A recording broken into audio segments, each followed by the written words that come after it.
దేవత ఉన్నది, పరమేశ్వరుడికి నమస్కారం చేస్తుంది.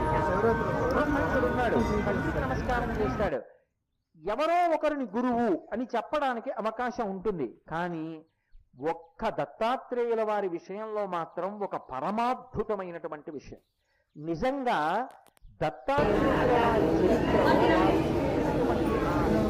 ఎవరైనా మనసులో గట్టిగా పట్టుకోగలిగితే సంవత్సరం అద్భుతమైన విషయాన్ని ఒక్క దత్తాత్రేయుల వారి చరిత్రలో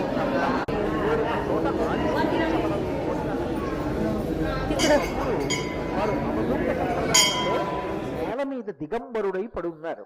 ఆయన ఒక అరణ్యంలో నేల మీద పడుకుని ఉన్నారు. అంటే దత్తాత్రేయుల వారిగా ఏదో 3 ముఖాలతోటి 6 చేతులతోటి అలాగని కాదు. ఎందుకంటే అది తత్తత రూపం ఉన్నప్పుడు మాలాం కుండి